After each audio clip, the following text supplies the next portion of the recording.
Maharashtra news चॅनलला subscribe करा, bell icon दाबा आणि पहा ताज्या घडामोडी फक्त आपल्या मोबाईल स्क्रीनवर।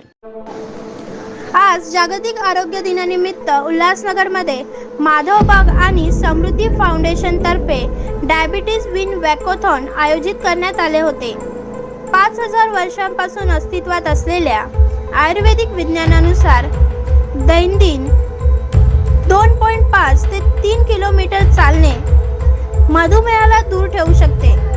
दैनंदिन 10,000 पावले चालल्याने मधुमेही त्याच्या रक्तातील साखरेची पातळी नियंत्रण करू शकतात। या निमित्ताने आज सकाळी 7:30 वाजता शहरातील लालचक्की येथून लहान मोठे वयोगटातील नागरिक 3 किलोमीटर चालून समृद्ध आरोग्याचा संदेश दिला।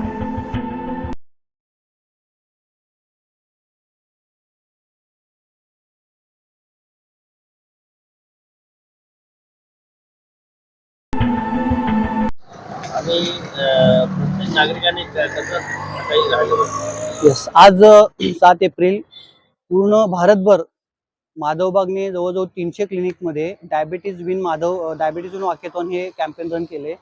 याच्यातून आपण लोकांना एकच संदेश देतोय की रोज सकाळी उपाशीपोटी 3 किलोमीटर चालल्यानं जे काय तुमचं डायबिटीजवरती नियंत्रण असेल, तुमच्या हृदयरोगांवरती नियंत्रण असेल, तुमचं जे काही वजन कमी असेल, वजन जे काही जास्त आहे ते कमी होणार असेल, तर हा संदेश आपण सगळ्या लोकांपर्यंत पोहोचवतोय। तर आपण बघताय की खूप मोठ्या संख्येनं लोक पार्टिसिपेट होतात आहेत, एन्जॉय करतात आहेत आणि पूर्ण भारतभर 300 क्लिनिकमध्ये ॲट अ टाइम हा उपक्रम आपण योजलाय।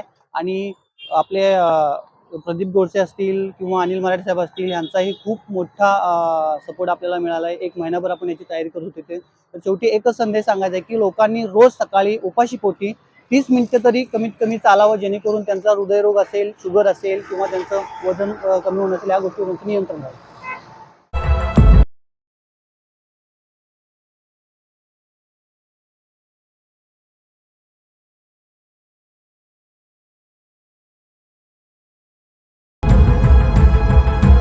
आमच्या V9 महाराष्ट्र न्यूज चॅनलला सबस्क्राईब करा, बेल आयकॉन दाबा आणि पहा ताज्या घडामोडी फक्त आपल्या मोबाईल स्क्रीनवर।